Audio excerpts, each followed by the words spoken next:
الفيديو ده هنتكلم فيه عن السخان الغاز بكل تفاصيله. هنبتدي كده بمقدمة عن السخان الغاز، وبعدها هنفكك سخان كان معايا بالفعل كان فيه عطل بسيط كده، استغليت الفرصة وقلت نفكه بشكل كامل ونتعرف على الأجزاء الميكانيكية بالتفصيل فيه. وكمان المرحلة الأخيرة في الفيديو هنشوف فيها الكارتة الإلكترونية بتاعت السخان الغاز بالتفصيل. في المرحلة دي بالذات في تركاية حلوة كده عايز أوريها لك، ويلا بينا على الفيديو اللي بعتبره دليل شامل في السخان الغاز. بفكرك إن القناة عليها قوائم تشغيل مرتبة للمبتدئين من أول الأساسيات ولحد الاحتراف في كل ما يخص الهندسة والصيانة العامة. أنا أحمد داوود، دكتور هندسة. في البداية كده وبشكل عام السخان الغاز وظيفته إنه هو بس يسخن السربنتينة دي السربنتينة. المية بتدخل من هنا من الدخول، تطلع في المواسير دي، تلف كده في المكان السخن ده، وبتطلع تاني كمية سخنة من مسار الخروج. الكلام ده بيتم ازاي؟ لما بفتح حنفية المية السخنة اللي عندي، المية بتدخل من الخرطوم ده. لو جينا نبص من هنا هنلاقي مكتوب هنا انلت، ووتر انلت يعني دخول المية، وهنا في ووتر اوتلت يعني خروج المية، وفي هنا جاز انلت يعني دخول الغاز اللي هي الماسورة دي.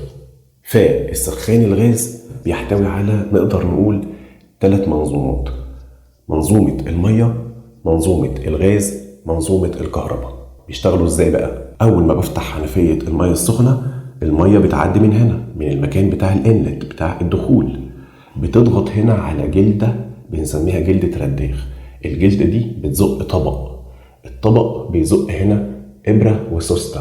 بيعمل حاجتين: أول حاجة في ليميت سويتش هنا بيزقه كده، لما بيزقه بيوصل الطرفين دول ببعض، بيقول للكارتة إن في مية اتفتحت، يلا ابعتيلي فولت عالي هنا في الكابلين دول كابلين بتوع الهاي فولتج أو فولت عالي، عاملين زي الولاعة. الفولت العالي ده بيعمل شرز هنا، فمع وجود الغاز بيطلع النار.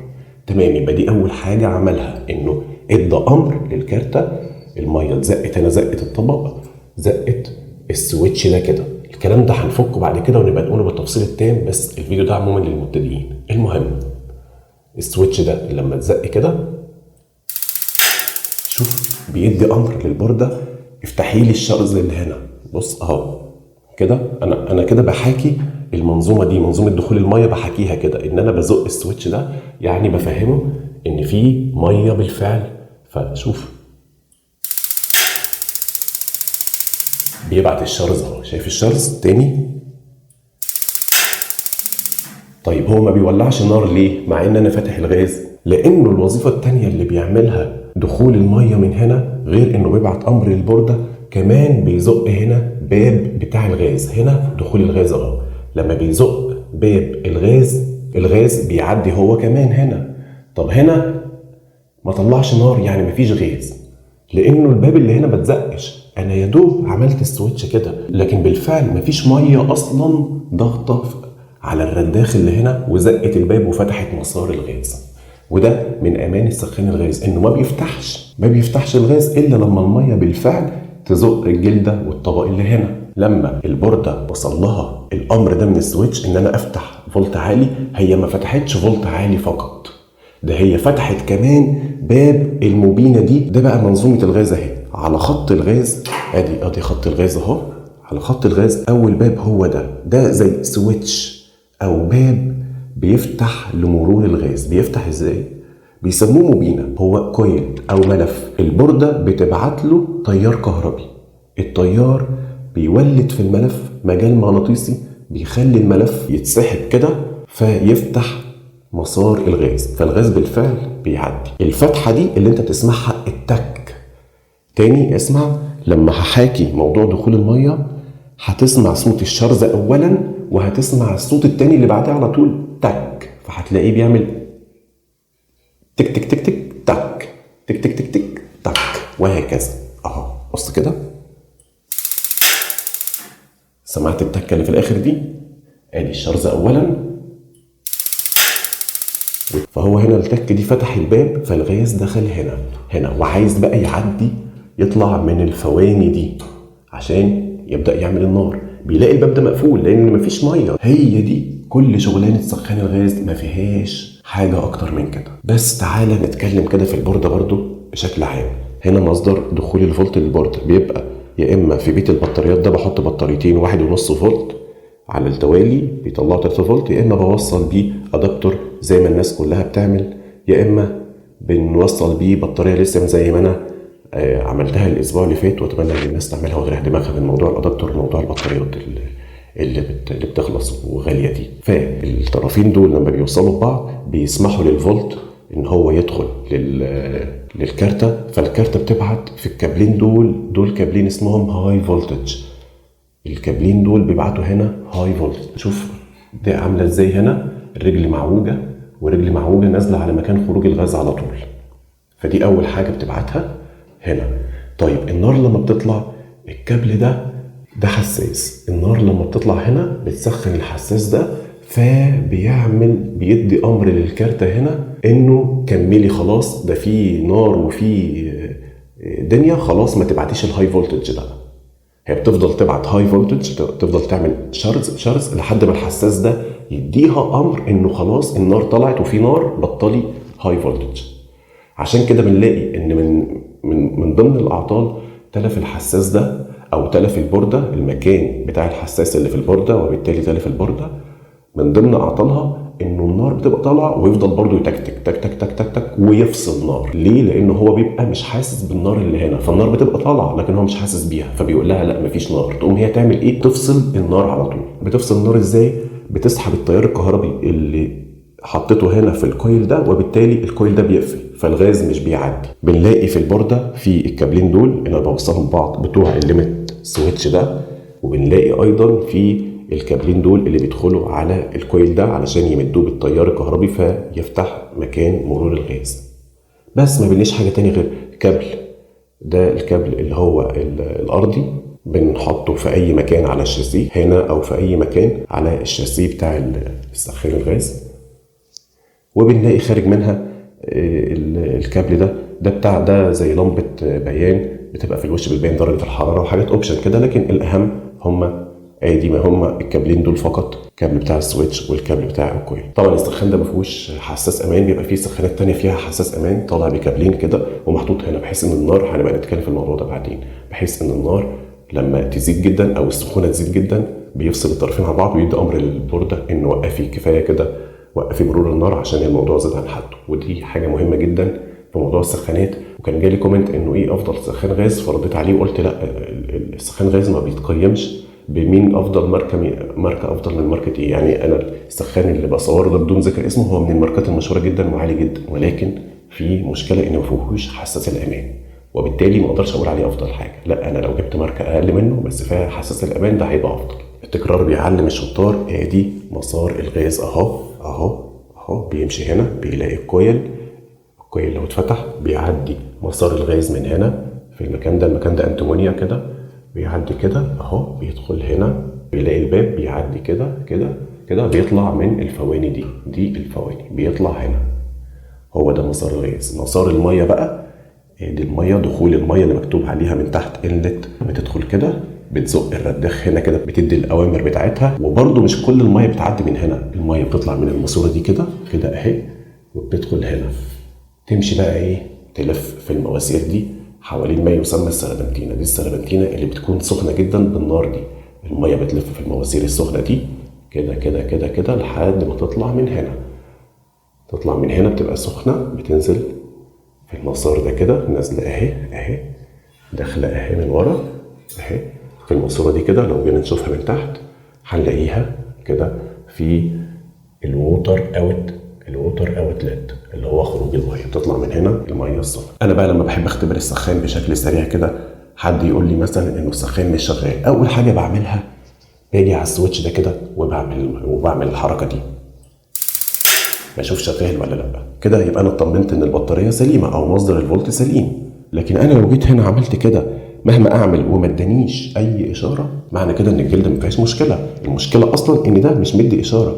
ليه بقى؟ هل الفولت بتاع البورده مش واصل لها، وبالتالي البطاريات او مصدر تزويد البورده بالطاقه هو اللي فيه تلف، ولا هل اصلا التلف داخل البورده نفسها؟ لكن لو انا عملت كده ولقيت الاستجابه دي، يبقى المنظومه دي كلها سليمه، يبقى الفولت سليم والبورده سليمه وكله تمام، لكن الجلده هي اللي ما بتزقش. انا دلوقتي هبتدي افك المكان ده كده، اللي هو هنا الجلده والطبق، وهنا طقم الاصلاح اللي هغيره، ان هو كان بيجيب ميه على السويتش هنا واتلفه.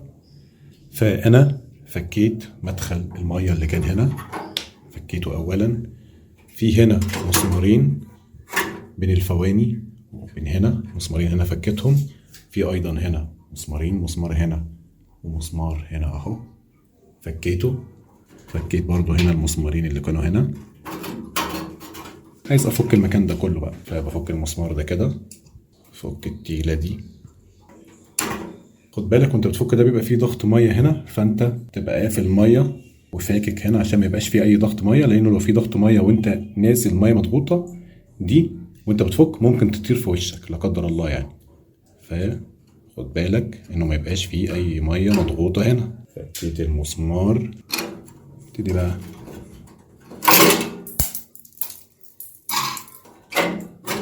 عشان بصور بايد وماسك بايد فمش متمكن كويس. ده المكان ده كده.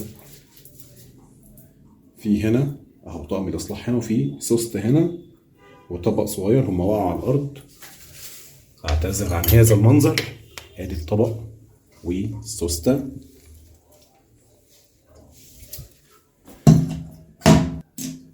بيلاقي الطبق ده كده هنا، وبيلاقي السوسته دي هنا. بقى في طقم اصلاح جوه هنا هغيره، هو اللي بيسرب ميه على السويتش وبالتالي خلاه يصدي.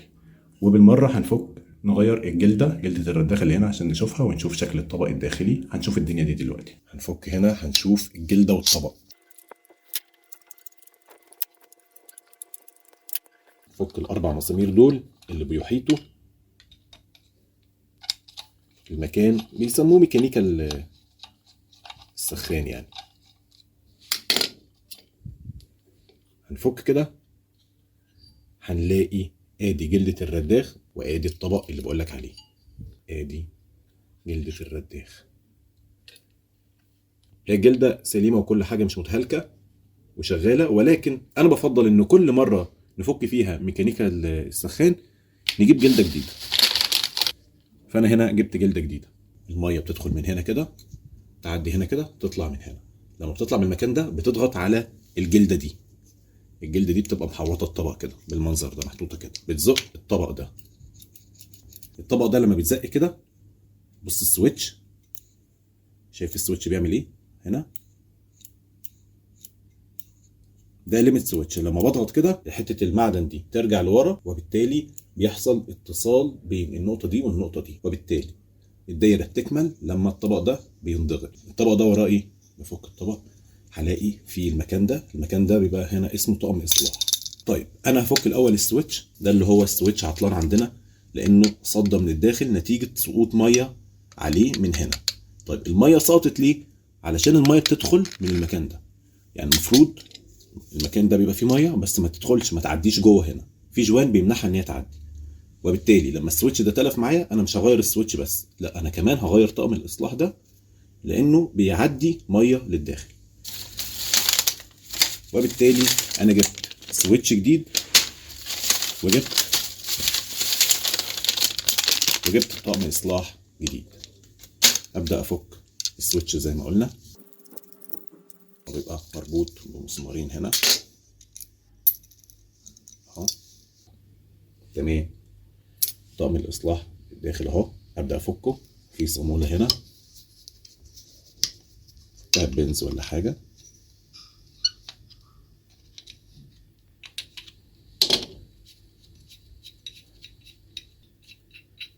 فكها كده. ادي طقم الاصلاح، بيبقى فيه جوان هنا اهو. الجوان ده ممكن يكون هو بدأ يتاكل فبيدخل ميه يعني، وفي سبرينج هنا بس هو لازق، هحاول اطلعه.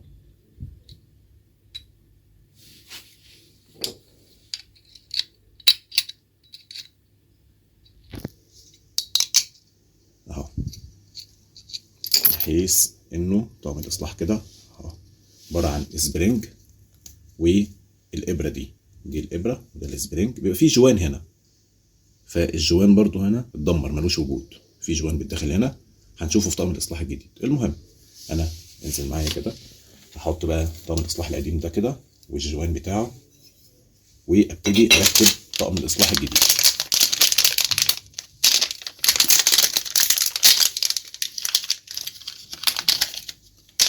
ادي طقم الاصلاح الجديد. بص كده الجوان اهو سليم وجديد، وفي جوان تاني اهو صغير اللي احنا قلنا عليه متاكل بيمنع مرور الغاز هنا، يعني انه الغاز بيبقى ده مساره، الغاز بيعدي من هنا وبيطلع كده على الفواني، فالجوان ده بيمنع مرور الغاز او دخول الغاز هنا. فهنركب طقم الاصلاح الجديد اهو كده، نربط عادي، الموضوع سهل جدا. نربط عليه كويس،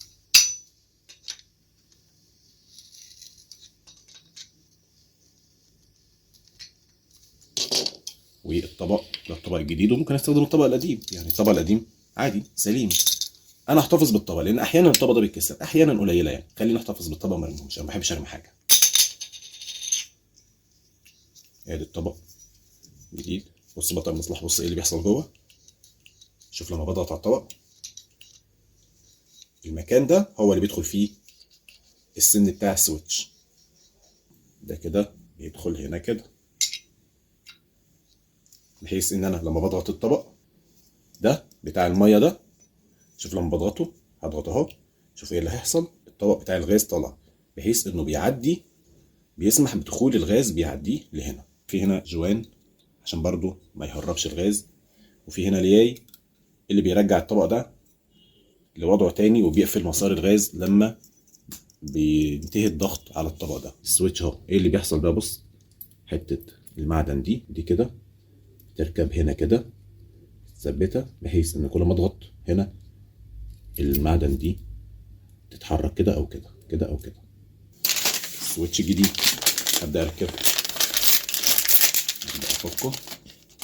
ادي السويتش الجديد، ولحسن الحظ انه نفس الفيشه بتاعت السويتش القديم، كده مش هيبقى فيه اختلاف. هنا طبعا 3 سلوك او 3 فردات، وهنا فردتين، عادي مش هتفرق، ممكن يبقى فيه فرده للارضي ولا حاجه او للارث يعني، المهم انه نفس الفيشه. لكن لو كانت الفيشه مختلفه، يعني احيانا ما بنلاقي السويتش شبه ده ولكن الفيشه بتاعته مختلفه، فما بنوقفش الدنيا يعني، بنجيب السويتش عادي بنشيل الفيشه دي ونركب الفيشه دي، لكن هنا الفيشتين زي بعض تمام. احيانا تانية برضو ما بيبقاش زي الشاسيه، فبفك السويتش من الشاسيه وبركب على الشاسيه القديم، لكن هنا هو نفس الشاسيه تقريبا. هنجرب نشوف هو ولا لا. بنحوش دي كده وندخل السن هنا ورا بالمنظر ده. طبعا انا ركبت السويتش اهو، ركبت مسمار واحد، لما باجي اضغط بالطبق مفيش اي اتصال مع السويتش، يبقى كده فعلا الشاسيه ده مش هينفع، وبالتالي انا هرجع استخدم الشاسيه القديم. فهفك السويتش الجديد من الشاسيه ده واركبه في الشاسيه القديم.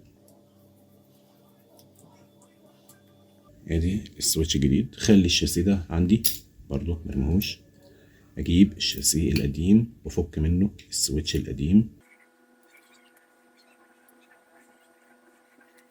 كده. انا فكيت السويتش القديم، اركب بقى السويتش الجديد، احط ده كده بحيث ان ده يضغط عليه، يقفله ويفتحه. اجيب برضو المسمارين دول،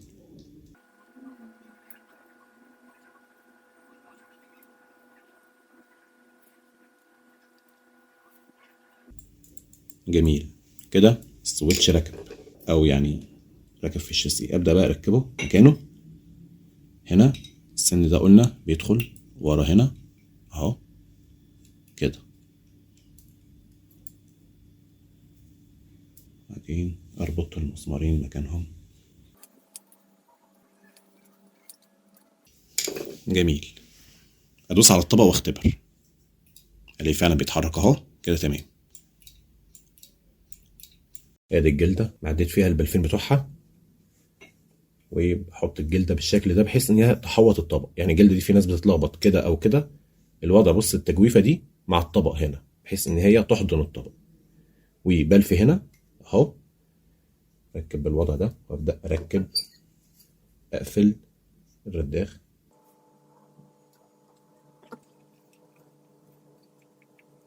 ابتدي بقى اربط الاربع مسامير، مشدش قوي، واحد قصاد واحد.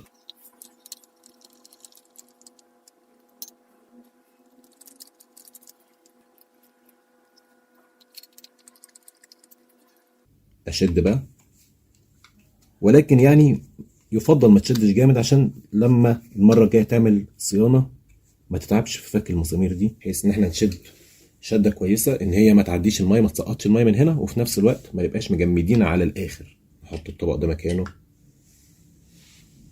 والجوان ده مكانه والياي ده. الغاز اهو بيعدي في الماسوره دي كده، بيقابل السويتش الاولاني اللي هو الكويل او اللي احنا بنسميها الموبينه، اللي بيدخل لها تيار كهربي بيعمل مجال مغناطيسي، فالكويل اللي هنا بيتشد كده بيفتح مسار الغاز. وبعدين الغاز لما بيدخل بيلاقي حاجه تانية هنا بقى، ده مسار الغاز هنا في المكان ده كده، بيلاقي ايه؟ بيلاقي الطبق ده كده هنا، وبيلاقي السوسته دي. فالغاز لما بيدخل بيعدي من هنا، بيبقى عايز يطلع في الماسوره دي كده، يبقى لازم المسار ده كمان يبقى مفتوح له.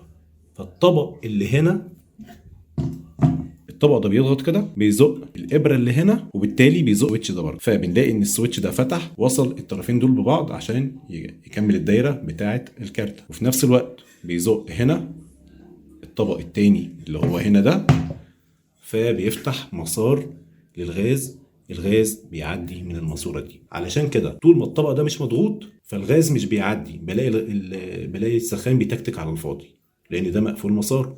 هو الموبينه بتبقى عملت التك بتاعتها وعدت الغاز بتاعها لهنا، ولكن هنا الغاز عشان يعدي من هنا من المكان ده كده ويدخل هنا في الفواني لازم المسار بتاعه يبقى مفتوح، اللي هو بيدخل من هنا كده وبيعدي في الماسوره الصغيره دي كده ويدخل على الفواني. هنتعرف على كارتة السخان الغاز، ازاي هي شغالة، ازاي بنختبرها وبنعرف هي سليمة ولا لا. هي دي كارتة السخان الغاز، وده مصدر التغذية اللي بيمدها بالطاقة، اللي هو بيت البطاريات. بيبقى فيه هنا بطاريتين كبار كده بيطلعوا 3 فولت و1 امبير او 2 امبير. بيت البطاريات ده بشوف منه طالع الكابلين دول كده اللي هما التغذية اللي المفروض تدخل على البوردة. ولكن انا قبل كده كنت وضحت لك ان احنا نقدر نستغنى عن البطاريات دي ونستخدم البطاريات الليثيوم اللي هي قابلة للشحن، زي دي كده.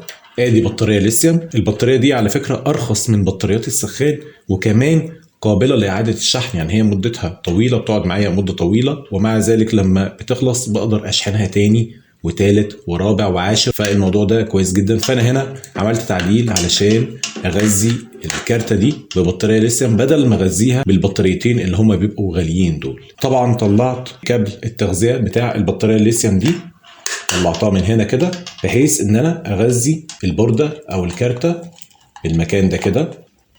يعني الكابلين دول اللي هما بيغذوا الكارتة. انا المفروض اوصل ده كده هنا لو انا هشتغل على بطاريات عادية. طبعا انا عامل التعديل ده بيسمح لي ان انا اوصل ادابتور بيطلع 3 فولت، او بيسمح لي ان انا اوصل البطارية الليثيوم زي ما انت شايف كده. تمام، يبقى دي اول كابلات داخله للكارتة، هي كابلات التغذية ب 3 فولت علشان الكارتة تشتغل. فاضل الكابلات دي كده. اول كابل هاخده كده ده الكابل الارضي ده مع ده، بيتكون بينهم هنا كده فولت عالي، هو اللي بيعمل التكتكة او بيعمل الشرز، بيبقى فوق الفواني اللي بيطلع منها الغاز وبالتالي تتولد النار. تمام، هلاقي فاضل الكابلات دي. عندي الكابل ده بيوصل لشاشة العرض بتاعت باب السخان علشان بيظهر عليها درجة الحرارة وكده، يعني اشيله على جنب. عندي دي لمبة بيان بتنور اثناء التكتكة بتاعت الكارتة. لما بفتح المية البوردة بتطلع فولت للخرازات دي، وفي نفس الوقت هتلاقي اللمبة دي منورة في الوقت ده. اول ما النار تولع والخرازات دي تبطل تكتكة هتلاقي اللمبة طفت. تمام.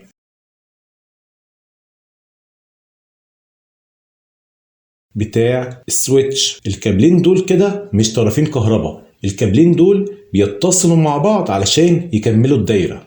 يعني انا لو وصلت الكابلين دول مع بعض يبقى انا كده هسمح بتوصيل الفولت من مصدر الطاقة للبوردة، وبالتالي هيبدأ الفولت يطلع من البوردة للخرازات وللموبينة وهكذا.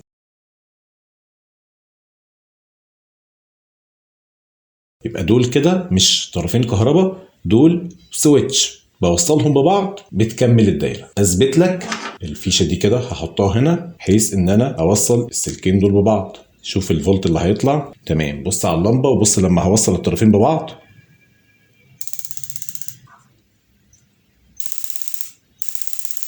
اللمبه منوره وفي شراره بين الكابل ده وبين الخرزه دي.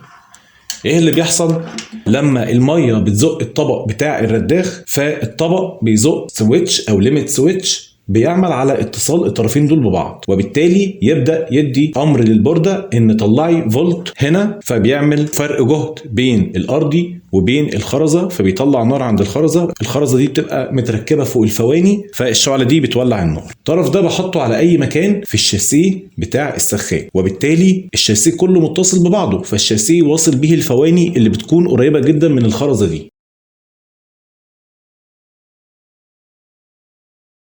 فاضل كده الثلاث كابلات دول، ده كده اللي بيوصل بالموبينه او الكويل بتاع السخان اللي هو اتكلمنا عنه برضو قبل كده، وقلنا ان الموبينه دي او الكويل ده هو مفتاح لدخول الغاز. لما الكارته دي بوصل الكابلين دول ببعض بيطلع فولت على الخرزات، وبيطلع فولت ايضا على الموبينه. الفولت ده بيعمل على توليد تيار في الملف بتاع الموبينه، وبالتالي بيعمل مجال مغناطيسي يخلي الموبينه تفتح والغاز يدخل.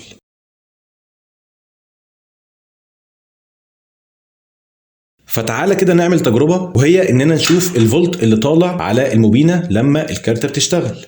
لو وصلنا برضو الفيشة دي كده، انا هنا هوصلها مش عشان اعمل قفلة بقى زي اللي كنت عاملها في السويتش، لا انا هوصلها علشان اخد الكابلين دول كده واوصلهم على الافو. تمام، انا كده موصل الافو اهو على الكابلين اللي رايحين للموبينة. هعمل قفلة على السويتش، يعني كده بعتبر ان السويتش قفل الدايرة. شايف الفولت بيوصل لتقريبا 4 فولت. بص في لحظه كده بيوصل ل 4 فولت. ال 4 فولت دول هم اللي بيطلعوا تيار على الموبينه يعمل المجال المغناطيسي في الملف، فبيسحب الملف فيفتح ويسمح لدخول الغاز اللي انا كنت بقول لك عليها، اللي هي التكه الكبيره بعد التكتكات اللي هنا، اللي هي تك تك تك تك تك.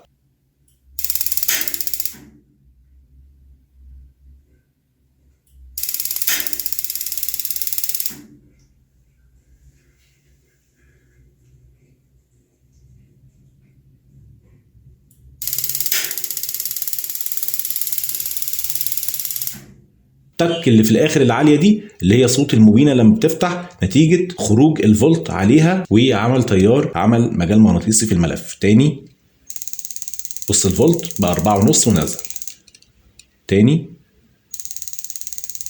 4.8 وهكذا. اخر حاجه هقول لك عليها وهي الثلاث كابلات دول اللي طالعين من البورده. هتلاقي هنا 3 كلمات مكتوبين HV1 HV2 وحرف الاس. HV1 اختصار لهاي فولتج 1. الكابل الاولاني ده اللي بيطلع عليه هاي فولتج او فولت عالي، يعني هنا بيطلع فولت عالي وهنا بيطلع فولت عالي. الكابل الاولاني ده رايح على الخرزه دي، والكابل الثاني ده رايح فين؟ امشي معاه هتلاقيه رايح على الخرزه اللي هنا بيطلع فولت عالي هنا، وهنا بيعمل الشراره مع الفواني علشان يعمل النار. لكن هتلاقي هنا الكابل اللي عليه حرف الاس ده لو مشيت معاه اهو كده، مشيت هتلاقيه رايح في النص هنا. ده اللي كنت كلمتك عليه الفيديو اللي فات لما قلت لك ان ده الحساس سنسور. لما النار بتتكون وبتطلع من الفواني لازم اقول للبورده ان النار موجوده بالفعل، فخليكي فاتحه للغاز ووقفي التكتكه اللي هنا او الشرز اللي طالع من هنا، والعمليه بقى تستمر. لما بيبقى فيه نار السن ده بيحس بالحراره فبيبعت اشاره للكارته بيعرفها ان في نار موجود. تقوم هي تعمل ايه؟ تبطل ارسال فولت عالي هنا وهنا. لما ده بيتلف، سواء الحساس ده تلف او مكانه في البورده تلف زي ما انا وريتك الفيديو اللي فات، العيب بتاع انه السخان بيفضل يتكتك لمده ثواني كده وبعدين النار تقفل تاني وما يكملش يفصل. ده كان بسبب ايه؟ بسبب تلف الحساس ده. يا اما بيكون هو مكانه هنا على البورده تلف وبالتالي بتغير البورده كلها. بس كده. في النهايه ارجوك ما تنساش والدي من صالح دعائك، ولو استفدت مني حاجه يا ريت تدعي ليا وليك بالصحه والستر وراحه البال والهدايه للطريق الصحيح والمستقيم.